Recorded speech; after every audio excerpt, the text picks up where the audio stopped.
Hello there, friends and followers, and welcome to this stream. Today we're going to be doing a live tutorial of X-Plane 11 settings. This is probably the most asked question: is what are your settings and what are your control panel settings, your NVIDIA control panel, and so on and so forth. So I decided that it would be best that I do a live tutorial and provide you guys with my tips for installation, configuration, and setting up your flight simulator to your liking. So the agenda today is, first I'm going to go over my computer specs and provide you with my exact specs in terms of the CPU, GPU, and a few installation tips. We will then go through the X-Plane settings, and I'm going to explain to you guys in the simplest way possible how to set things up and what things mean inside the flight simulator. We are going to be doing a short test flight with performance counters on the screen to assess the temperatures of the CPU and the GPU and the frames as well. So the first thing I want to do is tell you guys what my settings are. So I am running still an i7700 Kaby Lake processor, overclocked to 4.5 gigahertz. I have the RTX 2080 Ti graphic card with 11 gigs of GDDR6, or yeah, I think that's what it is. I have tweaked it as well, so I am overclocking my GPU. And then one of the main things that will improve the loading of textures is where you install X-Plane.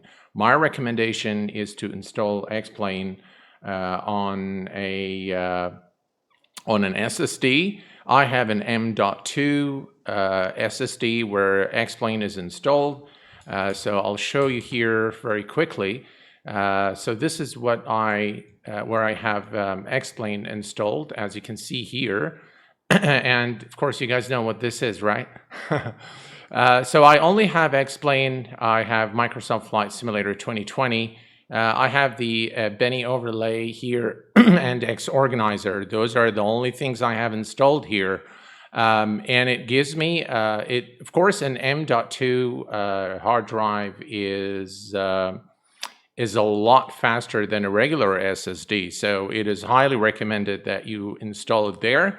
And also, don't try to install it into nested folders. So when you install X-Plane, make sure that you install it to the root. So if you click here, I have X-Plane installed into D drive and then X-Plane 11, and that's it. Everything is here. That's it's going to improve again the speed and loading of all the different plugins and files.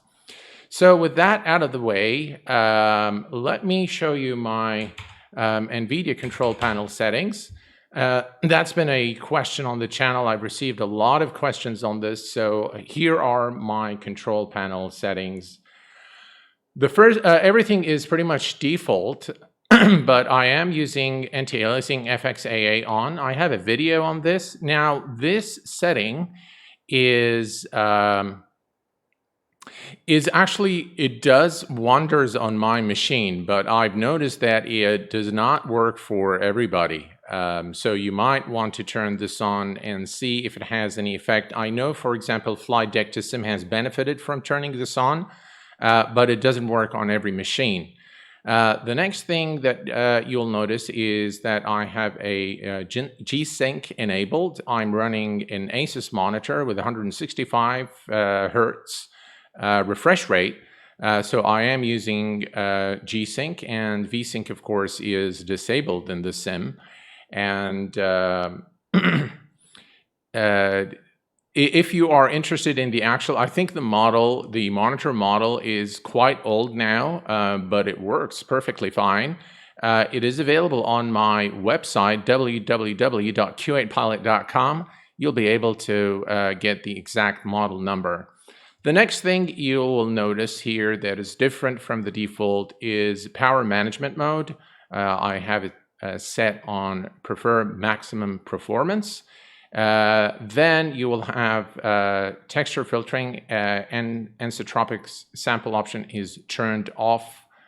High texture filtering quality is set on high quality, and then I have trilinear optimization turned off because it actually is if you have the texture filtering set on high quality and turn this on, it will not even have an effect.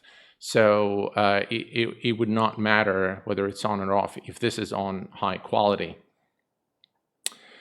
Last but not least, threaded optimization. This actually still causes stuttering in X-Plane. So if you are getting any stuttering and you have this turned on, turn it off by all means. I've noticed that even with this new version of Vulkan, it can cause some stuttering. So it is my recommendation that you turn it off. That is pretty much my NVIDIA control panel settings. I don't use NVIDIA Inspector. At least I don't use it for X-Plane. I used to use it for P3D, but I do not use it for X-Plane. Whatever you see here is quite sufficient. Okay, let us now head over to, by the way, we are in X-Plane 11.5 beta 9. This is the latest version with Vulkan enabled. And we are situated in, Los Angeles, California, specifically Los Angeles International Airport. And this scenery is that of Mr. 6X. All right, let's head over to the General tab. We're going to work our way from left to right. I am going to skip the Network tab due to security reasons, as my machine IP address is displayed there. But if you guys are interested in how to set up your network devices and, for example, connect to EFB applications, I'll be more than happy to do a recorded tutorial showing you how to configure that. So in the General tab here, as you can see, you can select your language, self-explanatory really. Warning, show main menu at sim launch, warn about missing scenery, very important. And by the way, I use X Organizer to organize all my plugins and scenery. Give in-cockpit text warnings. That's also useful when you blow a tire or, for example, you damage your flaps. You do want to know about it, so this will let you know. Flight model, I suggest that you keep this at 2, which is the default or the fastest, but if you're suffering from frames, you might want to play with this slider a little bit and see if you can get some performance gains. Next up, you will see that I have this option ticked here, simulate blackout, redout, and hypoxia effects. So if you don't pressurize your cabin and you have this option ticked, you will notice that everything gets dark in the cockpit. So definitely have this turned on. It would add to the immersion and to the realism while you're flying. Show ATC taxi arrows. I don't really use the ATC, the built-in ATC of X-Plane. But yeah, by all means, have this turned on just in case you're using the ATC. Runway follow terrain contours. This is something I really like a lot because it's extremely realistic. The runways are normally not flat, so it is always recommended that you turn this on unless there is a specific scenery that does not work with this. Damage, I think it would be a good idea to have this turned on for realism as well. So if you go over a certain G limit, you'd break your flaps or break your tires. It will affect the aircraft. So for increased realism, keep this on. Kiosk mode is something that most of you will probably not use. It's actually for it's designed for shows when you have a lot of people, for example, using the sim, and you don't want people to go in and play with your settings. That's what you do. You set up the kiosk mode, and you set up a password so that people can't go to the settings. Okay, let's go to the sound. The sound is pretty much self-explanatory. This is what I have things set at. Specifically for streaming, I have reduced the master volume so that you guys can hear me out while I'm streaming. But you can pretty much play with this. It's pretty self-explanatory. I really don't need to go into details. I'm going to leave the graphics for now. We're going to come back to it, and we're going to skip network as I've indicated in the beginning. Data output is actually a very useful feature where you can output certain information to the screen, mainly done for monitoring, debugging. So if I click, for example, here, show in cockpit frame rate. So now, as you can see, I have the frames. There are a ton of things that you can actually put on the screen. You can put your speeds if you want. The weather information you can display. So a lot of different things. And the nice thing is that you can actually configure shortcuts for this, and we'll cover this briefly in the tutorial. For example, if you click on Control-Shift-F, that would bring up, or here, Control-Shift-F would now remove the frames here, as you can see. Let's go to joystick, and this is where it's a place where I do want to spend just a little bit of time to kind of get you guys acquainted on this. There are a lot of features here, some of which I've covered in separate videos.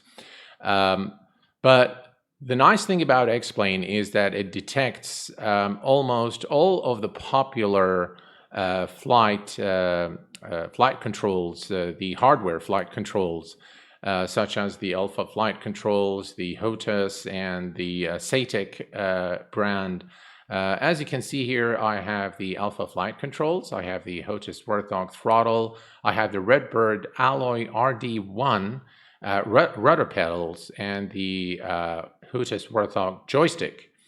So once you actually connect your hardware, you're going to get a screen like this showing your hardware. So if I select, for example, the HOTAS Warthog, as you can see, the throttle, as you can see now, I have the throttle here. And if I move the throttle, you can see that the axis is showing here. And the similar thing will happen to the Alpha flight control. So if I do like left and right, as you can see here, you can see the control moving. The way you assign the controls or the commands to the actual control is very simple.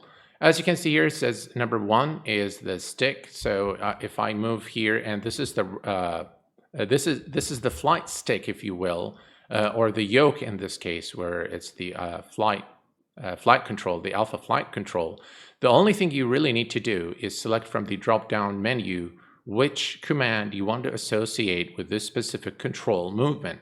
So for example, this is going to be the roll, and this is going to be the pitch right there. So I'm moving the flight yoke. Now I'm pushing it forward and I'm pulling it back, and that's the effect. In some cases, you will need to reverse the axis, and I will show you an example with the RD1 Alloy RD1. As you can see here, to set it up, first you can calibrate it if it's not calibrated. So if you click here, everything is in red. So I'm going to push the pedal, and now it's calibrated. And this is the center position, and now the rudder pedals are at idle. They're not pressed. They're unpressed right now. Toe brake.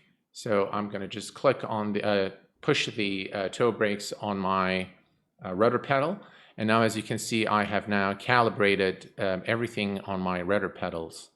I'm going to say next, and you just leave the controls, and it's going to perform a quick test here to set things up. And we're done. Now, when for some reason, if I remove this, as you can see now, the left toe brake is actually pressed. So you need to reverse the axis so that It is unpressed when it's in reality unpressed. So now I have my rudder pedals all done. If we go back here to the alpha controls, now you can see the hat switch, for example, okay? Now, if I move the hat switch here forward, you can see that I've set it to custom. And the way it's done is if you click here, there are a number of commands that you can select from the drop-down menu. But I'm actually using, since I don't use the hat switch to pan through the camera left and right, or forward and backwards, I'm actually using it for cycling through the X camera commands.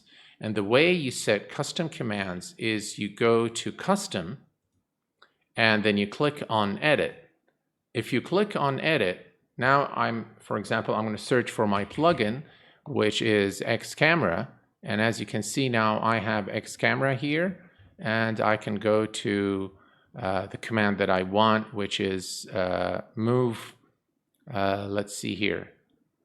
This is X camera, and you can actually search for move, let's see here, move camera, move camera with mouse in a rotate pitch fashion, for example. That's something that you can do here to assign this specific hat switch command movement to this specific behavior.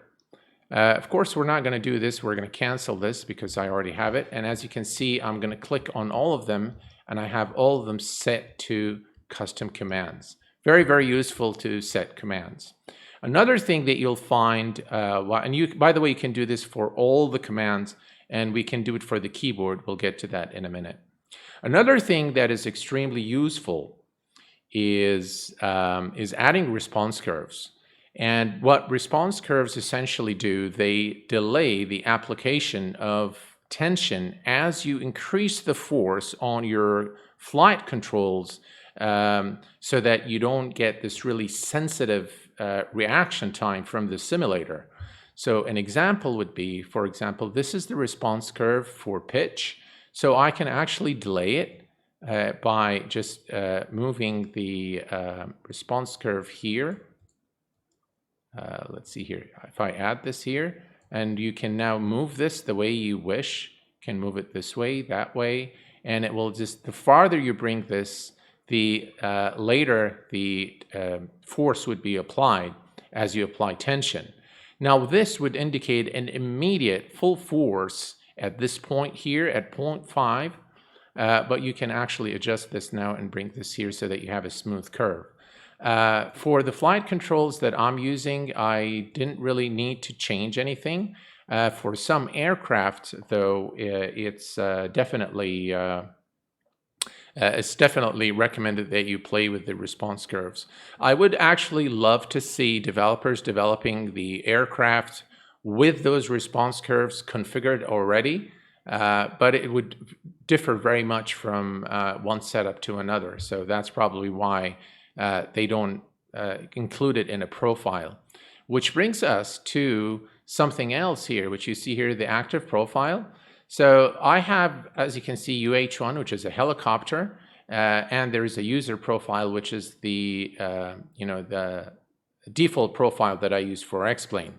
Now, this is extremely useful because you will be flying different aircraft. You'll be flying helicopters, you'll be flying a 737, or maybe you'll be flying a general aviation aircraft. Some aircraft will require mixture control, and maybe you want to set the mixture control for your GA aircraft, but definitely it would not make sense to use it on a Boeing 737. So maybe you'd like to use that specific axis for something else. So to click on a profile, by the way, you can click here on Manage Profiles, and you can actually select which profile to associate with which aircraft. As you can see, I have pretty much everything set up to user profile. Right now, I don't have the UH1 anymore, I think. I removed it. But what you can do is you can come here and say save as new profile, and we're just going to call this GA aircraft. And I'm going to say save new, and now I have this GA profile. Now what I can do is I am going to my throttle, and in the throttle you see this command number 1, this one here. I'm moving it now, and you can see the movement here. I want to assign this, for example, to mixture. So I'm going to select mixture, and now what you're going to see is that mixture is now associated with this specific axis on my HOTUS Warthog. But this is going to work only for the GA profile. So if I say done, and let me just come back here. So now you can see that this is mixture, but if I move back to the user profile, it says none. So this is extremely useful to move between different profiles for different aircraft or different situations. So this is how you set up your profiles, and you can just once again, if I go to GA here, and I can say manage profiles, and now I can select, for example, these are all the aircraft that I have. Let's see here. So the V Flight Air, that's the, let's see here, TBM. So for example, I can select the Airfoil Labs Cessna 172, and I'm going to assign the GA profile to this aircraft. So when I load the Airfoils Labs Cessna, I will be able to use this specific control as the mixture. All right. Let's see here if we have any quick questions.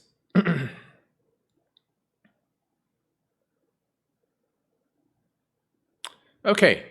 All right, so moving on, we can do a similar thing with the keyboard. And with the keyboard, what I really like about what Laminar Research has done here is you can actually search for the command, and you can also search for the key. So for example, we can say here brake. Let's see here. Okay, so everything that has the word brake now is going to appear here. And you can see here speed brake extend, so that's number 4, speed brake toggle number 3. And if you want to change these, what you need to do is simply click. So auto breakdown, you just click here and you can assign a keystroke there. It says G, of course, is already assigned to landing gear, so we're just going to cancel. So it's that simple. You can also search for the key. So if I remove this one here, and I type in, say, number 1 here, it will immediately show me what number 1 on my keyboard is assigned to in the sim. In this specific case, it is assigned to flaps up in arch. So again, very, very useful for setting up your sim the way you like. And again, you can, by the way, assign all the commands in X-Plane to keyboard. So you can practically fly a Boeing 737 using only your keyboard and mouse. And I think there is, I'm not sure who, one of the channels I follow, I think it's Flight Sim Deck or something like that, has created a video recently on how to really fly using only the mouse and keyboard. GPS hardware is something that you will require if you buy an actual device, so a physical device, a physical GPS, or the physical moving maps for, we can use this for a GPS moving map.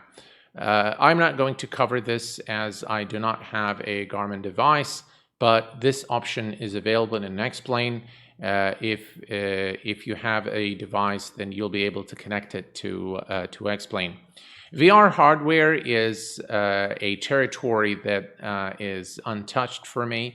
I used to have an Oculus Rift gear, but it caused just really nausea, and my doctor advised against using virtual gear. So now we're going to go to the graphics tab. And this is where a lot of you guys keep asking a lot of questions. So here's what we're going to do. First, I'm going to tell you about my settings. So this is the sweet spot for me.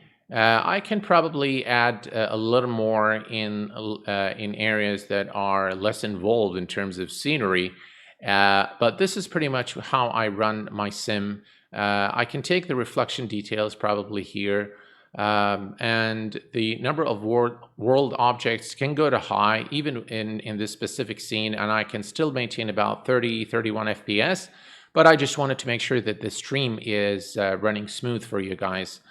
So, one thing to note is that the stuff that you see here will largely affect your GPU, and the stuff that you see here will largely affect your CPU. Everything normally to do with shadow is CPU, number of world objects, and everything to do with HDR, texture quality, that's going to be your GPU. Currently, we've got about 7 gigs of textures loaded. Visual effects is set here on HDR. Texture quality is set on maximum. Now, Laminar Research has removed the, in this version 11.5, they removed the without compression, so all the textures are actually compressed now. And it actually helps a lot with stuttering. So anti-aliasing is set to 4x SSAA plus FXAA. A note on anti-aliasing. Anti-aliasing will remove the jagged lines, and I hate to see jagged lines. Now, the higher the resolution of your monitor, the less anti-aliasing you will require. So if you're running a 4K monitor, you probably can go all the way here or even down here without anything at all. It's recommended you have it here with a 4K monitor. I have a 2K monitor, so I will leave it at 4x SSAA plus FXAA. Draw parked aircraft is something I do not recommend that you tick. I recommend that you get something like traffic global or world traffic or something like that. It's for one, it's a lot more fun to see aircraft actually moving. And this item will definitely cause FPS because every little aircraft that's going to be drawn in the sim will have respective shadows, and those shadows need to be rendered, so it will eat up from your CPU. So I don't recommend that you turn this on. Draw shadows on scenery is, again, you got to strike the balance between performance and visual quality. Now, draw shadows on scenery will not have any effect, of course, during nighttime because there are no shadows. However, during if you're flying in a heavily dense area like Los Angeles or in an area where there are a lot of trees, a lot of shadows will be rendered during daylight or when there is shadow, and that's going to bring your FPS down. So it remains to be a trade-off between performance and visual quality. To me, when I'm flying at 35,000 feet, I don't really care about the shadows. And so I always turn this off. When I'm flying GA aircraft, I do turn this occasionally on, but for the most part, it is turned off. This is just your font size. Monitor usage is, you can go to full screen simulator, windowed simulator, instructor operating station. If you have, for example, if you have 2 monitors, you can use this quite nicely, or a 2D panel only. Now for my all intended purposes, I use full screen simulator. When you're streaming, sometimes game capture doesn't work with a full screen simulator and some overlays won't work. But for the most part, I keep it there. The default view is forward with 3D cockpit. Allow windshield effects. That's the default rain effects by Laminar Research in their default aircraft, such as the Cessna 172, the MD-80, and the 737. Now, this item here is, I get a lot of questions on the lateral field of view. And one of the top questions I used to get asked is, does it affect FPS? Now, the more you see, the more it will your GPU has to work. So it does not necessarily affect FPS in the technical sense, but if you're viewing more stuff on your screen, then yeah, it is going to, you will notice a drop in FPS. Especially if your scene has clouds. When you are at 60, for example, the clouds probably not showing through your aircraft windshield. But when you go to 75, maybe the clouds are now showing, and therefore the FPS is going to drop slightly. So it doesn't really affect performance per se, but the scene, the actual scene that you're going to see will affect performance. And hence, I keep this at 75. I've seen folks go up all the way to 90 and 95 in some of the jetliners. So exactly, yeah, more pixels to render. So it would definitely affect performance.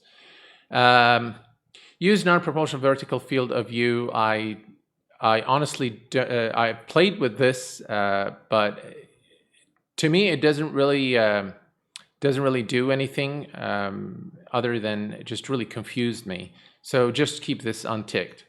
VSync, I am using G-Sync, so I have VSync ticked off, and again, the refresh rate of my monitor is 165 Hertz. Enable Track IR, Track Hat View, tracking in 3D cockpit. If you have Track IR equipment, you can definitely enable it here. I used to have Track IR, but again, it really just makes me really dizzy. So so I do without it now. And of course, this is another tracking device, head tracking device that you can also use if you have it. Visual offset, this is something that you probably not going to need unless you have a bunch of monitors. Occasionally, though, you will see that your screen is kind of crooked at certain airports, and if you come to the sim, you will see that these values have changed. Just reset them to 0 and hit enter, and you should be fine, or just reset the visual offsets here, and then you'll be good. All right. So how do you actually set the sweet spot? How do you find it? And there are a lot of people who have done a lot of different things on setting their FPS, but here's what I'm going to show you, what I think is the best way to find your sweet spot. First of all, go to an airport where the scenery is quite intense. LA is a pretty dense area. See if I move out here. All right, so you can see here that there is a lot of houses, lots and lots of buildings. As you can see here, streets, traffic. There is a lot of things here. So it's quite involved in terms of the actual graphics. As you can see here, again, we can see a lot of buildings, lots of autogen, quite an involved airport as well. So let's bring up the performance counter here, and as you can see now, we have 32 FPS. If I move right here, like this, for example, you see now how I'm getting 35, 34, and actually, if we go into the cockpit, and this is, by the way, the Zibo, Boeing 737, I'm getting 44 FPS, yeah? So it's very important, and now in this specific view, I'm getting 45, 46 FPS. So you can see that the number of FPS is variable. It doesn't really stay the same as you move and pan around the sim. Now, what's very, very important is that you first find the spot where your FPS is the lowest. And if I move and pan around here, 35, that's 40, that's actually pretty good. But now, actually, look at that. We were getting 47 frames. But if I move out here, okay, and now we're seeing a lot more. Now I'm down to like 32, 31 FPS. Okay, can we get it to go to 29, let's say? Let's see here. So in this specific scene, this is the lowest amount. It is going down to 29, 30, 29, 30. So this is actually what you want to do when you are setting your FPS. And this is exactly what I've done when I've set my settings, graphic settings, because now you can ensure that in this specific situation, you are getting 30 FPS. Anything lower in terms of the settings, so if I move any of these sliders down, my FPS will definitely go up.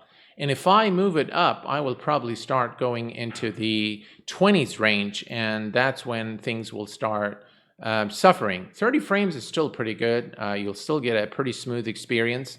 So I always recommend that you move and pan around until you get to that number and then start tweaking your settings.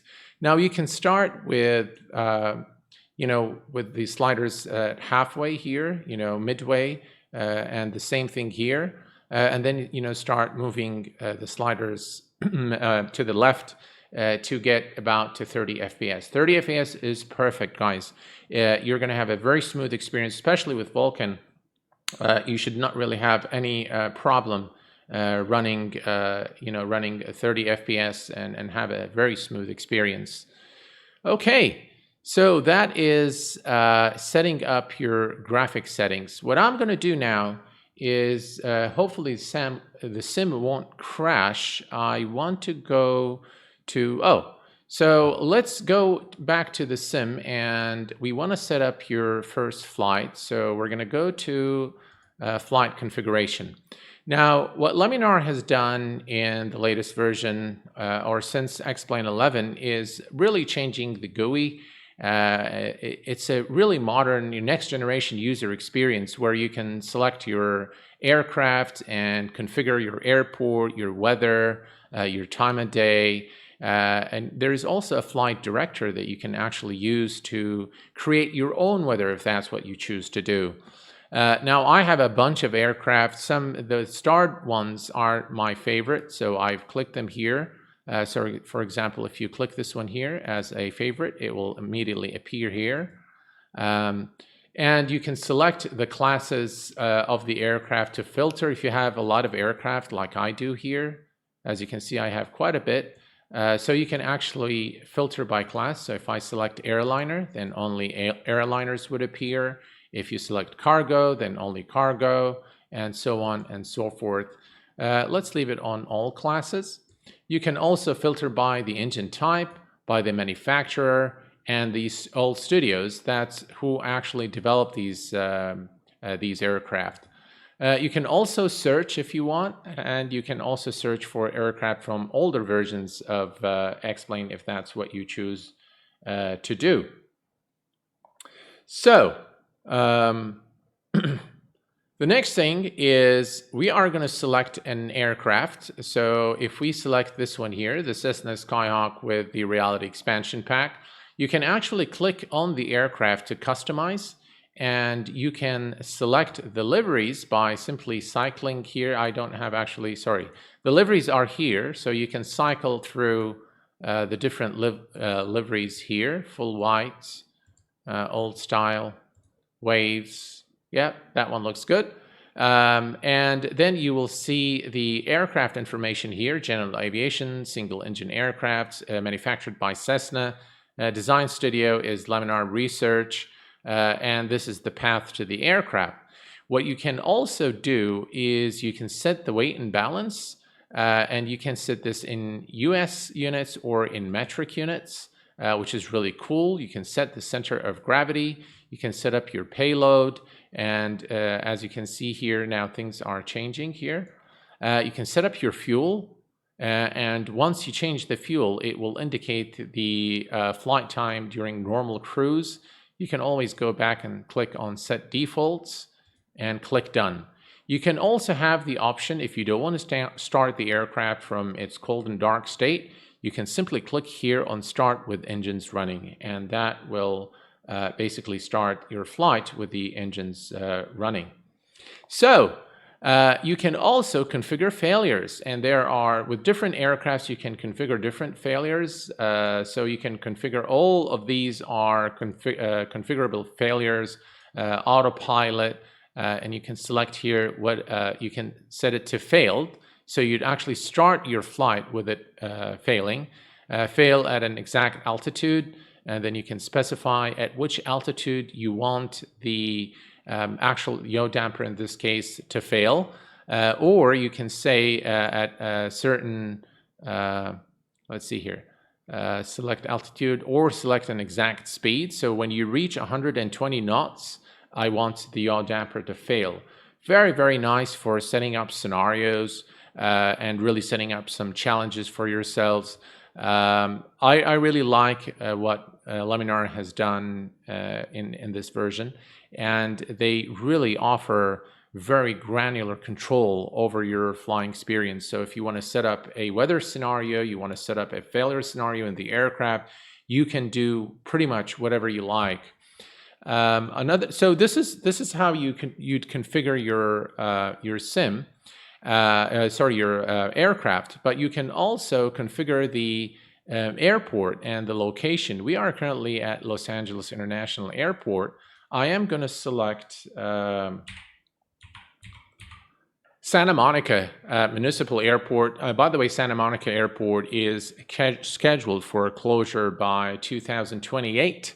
It looks like there is an agreement to give back the aviation land to the city of Santa Monica for further development. But yeah, the airport is going to be closed pretty soon. So when you select an airport, you can select the ICO code, or you can select the IATA, the FAA, city, state, custom scenery, or favorites. You can add them to your favorites.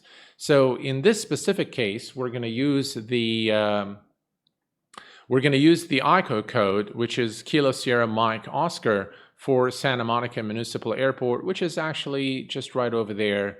It's pretty close to Los Angeles Airport. And you can click on Customize. Once you click on Customize, you will actually get a visual representation of the airport with all the available parking positions. This is particularly useful if, for example, you want to start from a specific location or gate. In fact, if we go to, let me just put Los Angeles here real quick. So as you can see here in Los Angeles Airport, you can simply click here on the map to select the gate position that you want to start from, or you can select from the menu here, and you can also select to start from the runway. Not only can you select to start from the runway, on the runway, but you can also select to start your approach within 3 nautical miles or 10 nautical miles from the actual runway. Again, very, very useful feature to set up your scenarios. We're going to select Santa Monica, and we can select the south parking for now. We're going to come back here. Now, the weather is something that also you can customize, which is something I really like. Again, I currently have it set to match real-world conditions.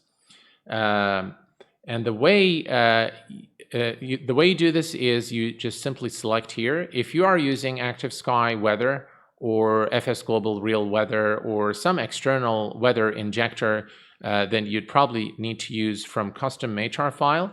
Now, if you click on custom MATAR file, I'm going to click it just to show you. It's going to actually pop this window. I don't know why in this version of X-Plane it does some weird things, but you'd have to scroll down here and go to matar.rwx. This is the file you need to load into the sim. Okay, for now, we're just going to say cancel. We're going to leave this here. There is an option for you to manually configure weather. So I can go to manual configuration and watch this. I can move the cloud layers. I can change the, again, the speed. I can change everything from the visibility, precipitation, storminess. I can change the temperature if I want. All of these are fully configurable, and you can also change the wave direction. You can set also the wind speed, whether you want turbulence, so we can set gusting winds. Everything is completely configurable, and also you can delete or add layers. So I can delete this layer, or I can add a wind layer, or also a cloud layer. Not only that, you can extend the size of the layer. So I can say that I want a cumulus layer, and we can come here and move it down here. And then we can select the base right there, the top, straight overcast. So the type of actual cloud layer can be selected, and the coverage of that particular layer can also be selected. If you also want to test your abilities, you can also select some presets here. So you can select cloud and visibility, okay, or you can select VFR, or you can select marginal VFR. And as you can see, things are changing here. Non-precision approach, IFR category 3, and so on and so forth. We're going to bring this back to match real world conditions. And as you can see, it will automatically load the weather and inject it back into the sim. So we can say now done. And last but not least, here in configuring your experience is the time of day. Now we can customize the time of day to track real world date and time. Or you can actually set the GMT offset by plus 90, plus 105, and we can set the day. The date today is the 24th of May. So now, and this is the local time, UTC time, or I can say track real time, and that's the actual time now in this is the actual time now in Kuwait. This is the local time in Kuwait. That's my system time rather than the location time. So let's remove that, and we'll just leave this at 1805, and we're going to say done. Okay, so here's what we're going to do. We're going to select the Cessna Skyhawk and Santa Monica, and we're going to say start new flight. And hopefully it won't crash the sim because I've just with Vulkan, there's still some problems with memory management. So let me see here if you guys have any questions.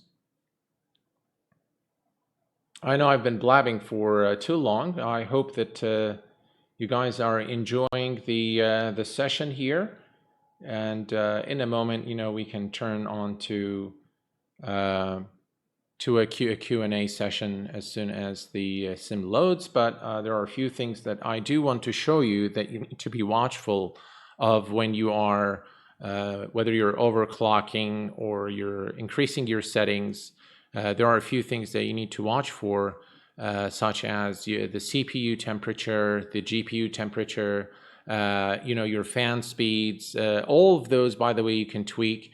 Now, there are a lot of tools that you can use. For example, if you're using an MSI motherboard, it comes with, overclocking software. My recommendation, though, is to always do the overclocking from the BIOS. If you're not sure how to do it, it's perfectly fine that you use one of these tools or the ASUS AI suite, whatever, if you have an ASUS motherboard. But it's always recommended that you actually do all the overclocking and tweaking your fans from the BIOS itself. All right, so we are at Santa Monica Airport, and what I'm going to do is, let's see here. I want to do one thing here. Performance, we're going to bring on the MSI Afterburner, and we're going to bring, there we go. Okay, let's bring this guy up as well. Okay, so the reason I brought this in is I want you guys to see the GPU temperature, the utilization, current clock speed, RPM, as well as my memory, and the CPU, and the frame rate per second. So this is, we can remove actually the X-plane. Yeah. So now we can see Vulkan here, 67, 68 FPS, okay?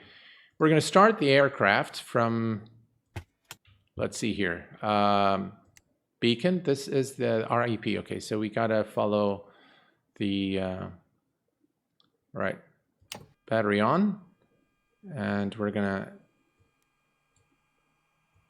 put the mixture on full rich, and we're just going to wait for the fuel flow here. And now we can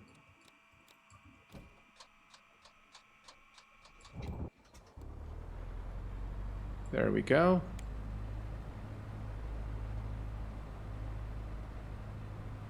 It has a message there. I'm not sure what it's saying. I think it's saying remove the chocks or something. Do we have them on? Oh, we do.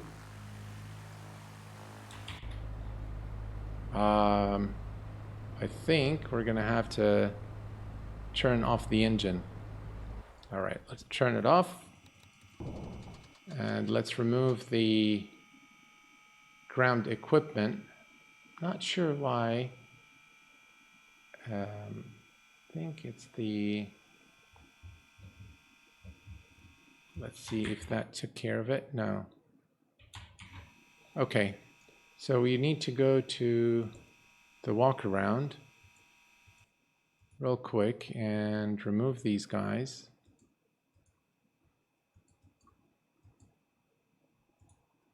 There we go. That's fine.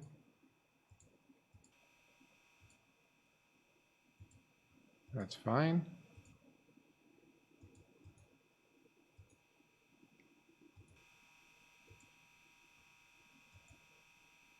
Remove the pitot, tie down.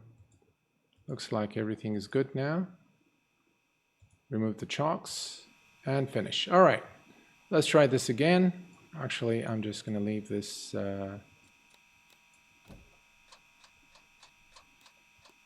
I think we're going to have to do this again. Okay.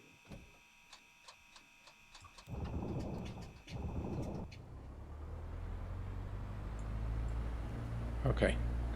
All right, that's better. RPM is too high.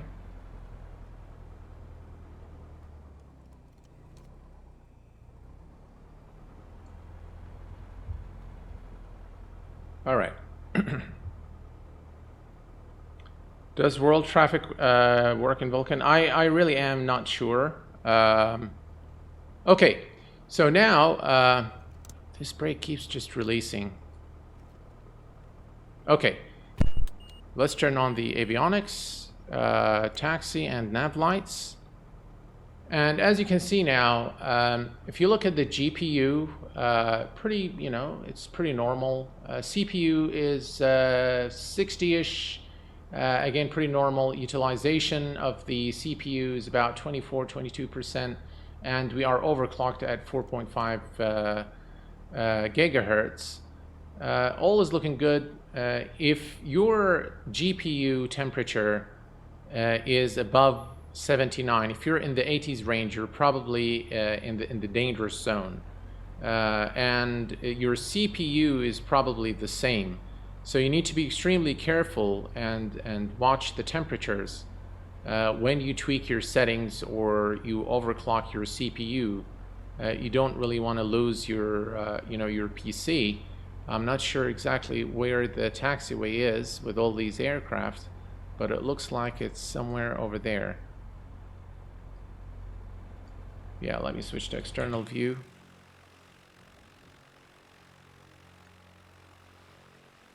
Yeah, it's right over there, so we're just gonna squeeze in this way. All right.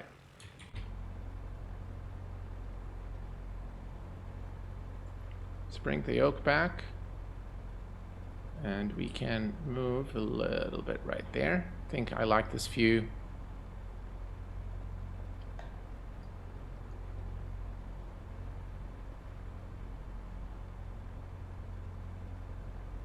Okay, so we are going to take off, and you're going to notice that probably the FPS is going to get affected, but what we want to monitor is the temperature. I'm not, too worried about utilization. It's the temperature that I always worry about. By the way, I've tried overclocking my CPU to 4.8 gigahertz and it works just fine. But the temperatures will go up for sure. Let's see, we are good here. So let's turn on the landing lights and strobes.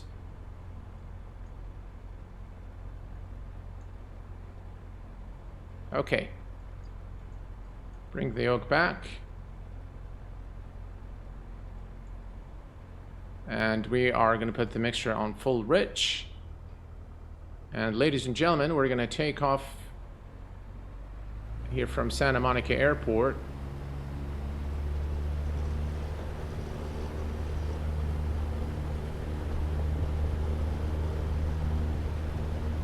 Some wind there.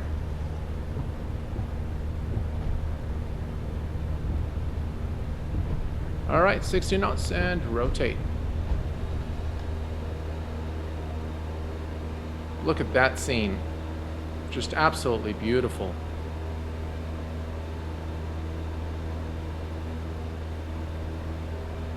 Right, we're going to note the FPS a little bit now, kind of going down about the 50s range, but still a very, very nice graphics experience in terms of the visuals. Yes, I am using X camera.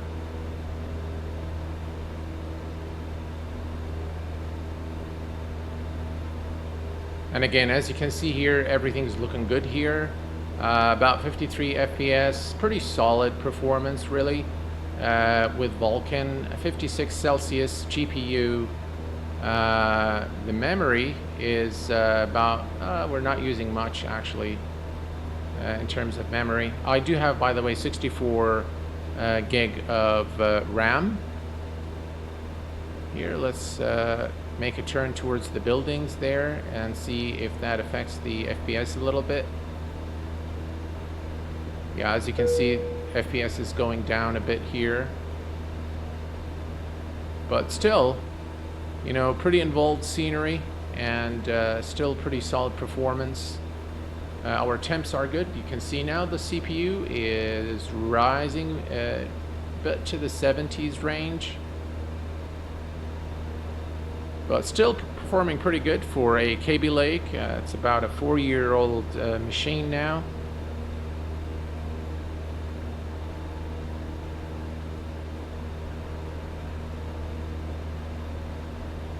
Yes, there is definitely a rollback when your temperatures, there is like a cutoff.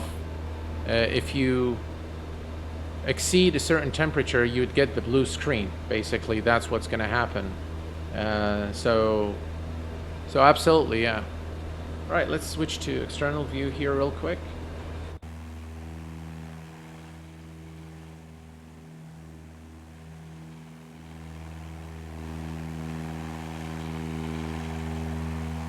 Very, very smooth.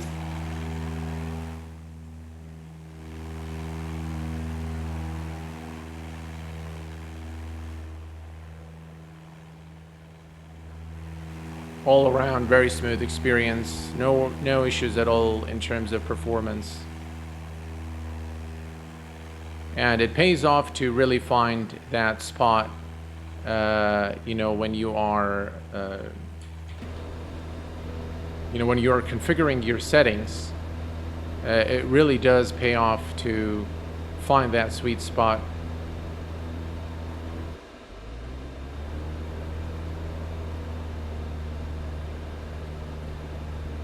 There we go.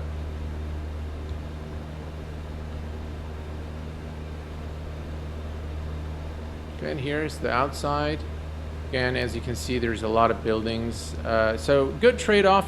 So for my settings, for my PC, is a good trade-off between visual quality and performance. Okay. Orbex, yes. So let me tell you guys what I'm doing with Orbex. I'm going to pause the sim here, and I'm going to bring up Orbex. All right. So as you can see now, I only have X-Plane. I completely uninstalled P3D. But yeah, so I have the global range. So I am using Terraflora for the trees. And for Europe, I have almost all the regions and most of the airports. North America, I have all these regions installed, as well as these airports. The only region that was provided to me courtesy of my partners at Threshold was US Southern California. All of the rest I have purchased myself. And then, of course, I've got Broom International in Australia, but it's not installed at the moment. Now, one thing on the performance. So let me, for example, go to Washington HD, all right? You will see here that I have this installed at a different library, a different location. It's not installed in my Explain 11 folder. And the way you do this is that there is an option to migrate the scenery to a different hard drive to save space. So if I go to Southern California, for example, you see here I have created a library outside my Explain 11 folder, which is called Orbex library. It's in my F drive, which is a regular hard disk drive. It's a the total is about 8 terabyte of hard disk. And that's where I install most of my Explain 11 sceneries. It will have a slight effect on your performance in terms of the read, but it's negligible. So if everything else is fine, if your SIM installed on an SSD, the performance or the latency is really negligible. So you don't really need to worry about it. But that's what because it will eat up a lot of hard disk space. By the way, you can even set it up on an external drive if that's what you choose to do. But then, of course, you might suffer a little bit in terms of performance because accessing your external drive is a lot slower than accessing your hard disk, and then the hard disk is a ton slower than, of course, an SSD. But if you want the ultimate performance in terms of read and write, definitely get an M.2 SSD. They're very cheap now. They're not as expensive as they used to be when I originally got them, and performance-wise, they perform very, very well. So yeah. One question I keep getting from you guys on the shadows. The shadow tweak that you guys are talking about is a great tweak, but it does not work with Vulkan. For some reason, it just simply does not work. I think this is what you guys are talking about here, those jagged shadows. There is a Lua script that works with Fly with Lua that completely takes care of this in the previous version of Explain, but unfortunately with this version it doesn't really work. So yeah, so this is pretty much what I wanted to cover today, and I'm gonna let you guys now ask me any additional questions. If there is something specific that you want me to go through and explain, I'll be more than happy to do so.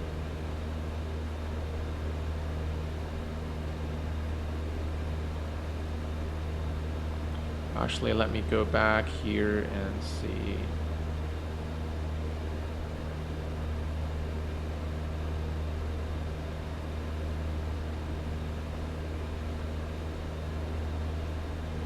All right.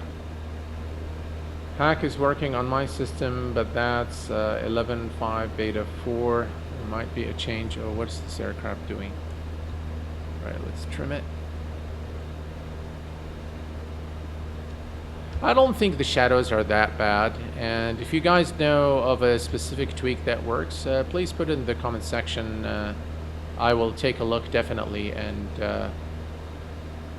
right, so I want to show you guys one more thing, just in terms of performance, and then you guys of course can decide. Again, performance versus visual quality is key, but let me show you one thing that really affects performance quite a bit. So now we're running about 50, 47, 45 FPS, whatever, yeah? So I'm going to come here and I'm going to add the reflection detail. I'm going to add it. This is, by the way, anything below this, you will not really get the effect of the reflection on water. But let me just do this and show you what happens to FPS. Just look at that. That's like, wow. We went down to 30, 39 FPS from 50, 53 to about, 39, 38. So significant change in performance. And now look at this with the reflections turned on. So do you really want the reflections is the question. And by the way, the sim is running pretty smooth still, but is it really worth it? In my view, it is not really, unless you're doing an approach in a mountainous area where there is really beautiful, like river or a lake, and you're coming to land and you want to see the reflection of the mountains, then yeah, but look at the FPS, look at how it suffers with the reflections. I'm going to turn this a notch down to medium, and we're going to say OK. And now we are, well, not much really in terms of the improvement. So let's come back here and turn this off completely. And now we should get back decent FPS now. Again, we're back in the 37, 34, 35, yeah. So yeah. So again, you guys can decide, what is more important for you when you're setting up your sim. But just take notice that definitely the FPS will suffer as you move things to the right.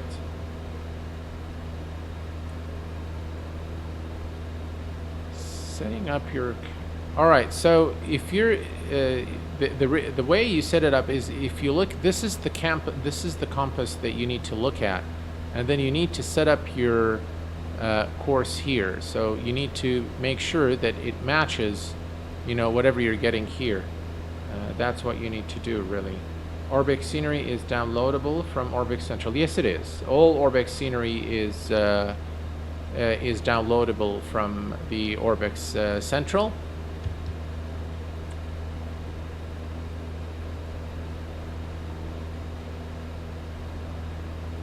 You mean the mixture?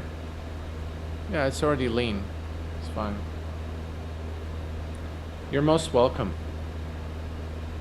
Okay, so this is really what I wanted to cover with you guys today. I hope that you have enjoyed this live tutorial. The next stream is probably going to be a full flight, and I am planning a giveaway. I am giving away the RTX 2080 Ti, and it's going to be live during the giveaway is going to be open only during the stream. So it's not going to be like my usual giveaways in the past where it's open for a couple of weeks. So the next, watch out for my next live stream. We will be featuring a giveaway of the RTX 2080 Ti, and one of you guys will be the lucky winner and get that graphic card. I'm not sure exactly which one because there are a lot, but I will exchange emails with the winners after the giveaway is all set and done, and for shipping details and whatnot. And I will also discuss with the winner what specs he's got to make sure that he is able to install the graphic card once he receives it, or once he or she receives it. Okay, I'll take a few more questions. I was wondering if it requires software. Oh, okay. So let me just very quickly tell you guys about plugins, and I think that's a good thing to cover. Yeah. So first of all, I am using something called Xorganizer, which in my view is a brilliant application. and maybe I can do a full video tutorial. It says, what's this? There is a new version. No, just remind me later. Okay. Explain is running. Yeah, that's fine. Close. Okay, explain is running. Yeah, we need to exit explain. Anyway, I use, I'll make a full video on X Organizer, but I use it because it allows you to, you know how when you download, when you update explain, it will always download London Heathrow and Innsbruck and Frankfurt, and it will override the payware scenery that you have. Well, in X Organizer, you can very simply go and disable the sceneries that you don't want. You can disable the plugins that you don't want, and you can create multiple preference files and use them. You can even disable the aircraft, and you can see exactly which airports you've got. But because we have Explain running, it will not display anything here. But I will do a full video of X Organizer. But in order to install a scenery for Explain, let's say that, for example, you're looking for, let's see here, let's go and let's say that you're looking for a scenery of, let's say, Kuwait International. Okay, Kuwait scenery Explain. Okay. Now, what you'll get is immediately you'll get, you know, the search results. And by the way, just about any airport that comes to mind, you will probably find something for it on Google. So here's, for example, Kuwait International Airport. And we're going to click on that. And this is TDG. By the way, he makes really good scenery. So let's say that we want to install this for Explain. We're going to click on Download. And now it's downloading the scenery, which is about 15.5 MB. Just wait for this. I'm not sure why the download is a bit slow today. But yeah, we're going to download the scenery. Now, this is, of course, the simplest way. There are more involved scenery. But I will show you how to install involved scenery using X. I have the scenery here. So if I go to the Explain folder and I go to custom scenery, now this is all you need to do is right click and paste. I already have the scenery, so but I'll just say replace, that's fine. So now you have the scenery installed into your custom scenery, and now you can go to it from the sim. So if you, that's all you need to do to install scenery, really. There's really nothing else that you need to do to install scenery. And by the way, plugins work in exactly the same way. So if you go to the Explain 11 folder here, and you go to resources, plugins, then you can see all my plugins here. And that's exactly how you install them. You just download, for example, Avitab. If I go here and search for Avitab plugin, there we go. So that's Avitab. And if you click on it and you click on download, then you just simply need to extract the contents into the Explain 11 resources plugins folder, and then you can access your plugin from within the menu here. So if you go to plugin, you can see all the you can see all the plugins here, and you can, I think I lost my iPad here. There we go. Yeah, so this is actually how you install scenery and plugins for Explain. Pretty simple, really. Just move it to the right folder, and you're pretty much good to go. I will cover X Organizer in a separate video, maybe a recorded video. But yeah, this is the most basic way of installing scenery. I'll take another question, and then we're going to call it a day. If you guys have anything, have a little program, not for GPU and CPU. What is the name? Oh, so the name of this program, you need a couple of things to do this. One of them is this, is the MSI Afterburner, and it was a tip again from a friend of mine who told me about this. So thank you very much if he's watching the stream. Really useful. And the other thing you need is this little guy here, show RivaTuner statistics server. You need these two to get this nice overlay here, which you can use to test your performance. You can do a lot of different things, by the way. As you can see here, if I go to the settings, and you can select, what in monitoring tab here, you can select exactly what you want to show. So I have all of these. You can add power limit, for example, and you can select show on the on-screen display, show it as graph or show it as text, and then say apply. And then as you can see now, I have this is the power limit, which is not set right now, so it will just show 0. So this is pretty much, you can show it if you have the Logitech keyboard LCD display, you can show it there. And you can also, if you don't want this, like, it bothers you, but because I wanted you guys to see it. So what you normally can do is you can show it in a tray icon here.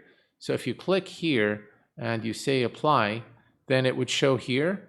So here you can show this, this specific element now. So I'm going to just remove this and say apply. So you can select all of these to show here as in your tray icon, which is very useful while you're configuring your sim. Have you tried Pilot to ATC? I quite like it. I'm working myself. Yes, I've tried Pilot to ATC. Unfortunately, it doesn't work on my machine for some reason. I've tried a lot of different things. I've reached out to the developers. It just simply does not work for some reason. So no Pilot to ATC for me. Definitely VATSIM is a good alternative. VATSIM is great, by the way. If you like online flying, it's good.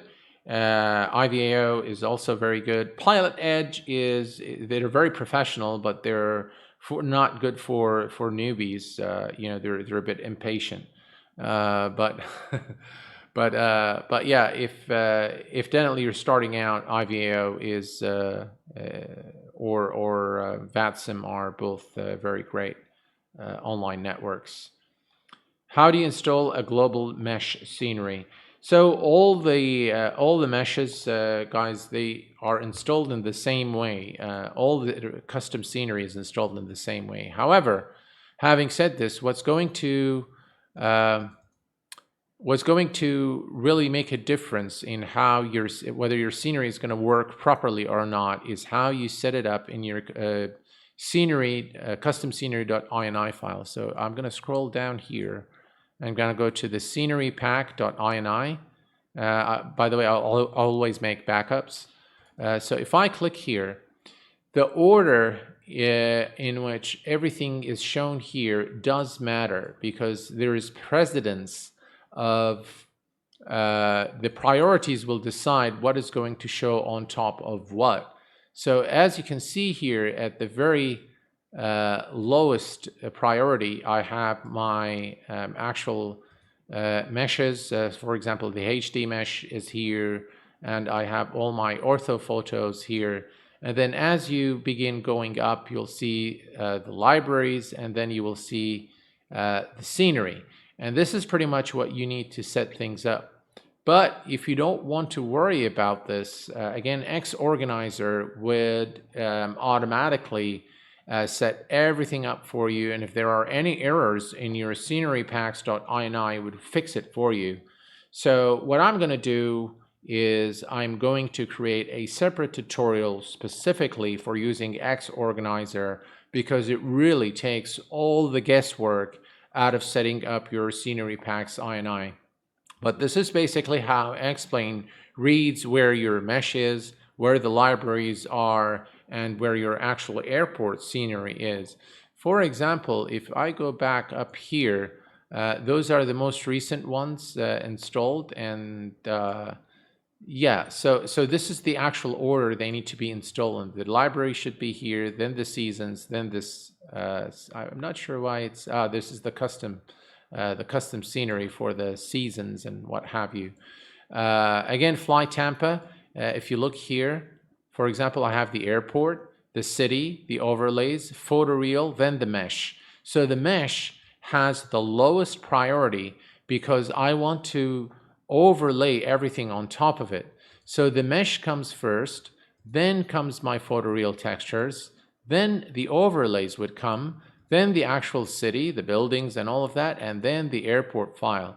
And this is actually, if you look at this, the Copenhagen Fly Tampa scenery, this is pretty much everything in X-Plane if you want it to look correctly. It's mesh, photos, overlays, and then, you know, buildings and airport. That's what it needs to look like for the most part. There was a question on whether the MSI Afterburner is free. Yes, it is free. You can just download it. I'll dig the links to it and I'll provide them later in the description section of this video. All right. Well, folks, this is pretty much what I wanted to share with you. I hope that this was a useful video. If you have any questions, post the video. Please do post them in the comment section below.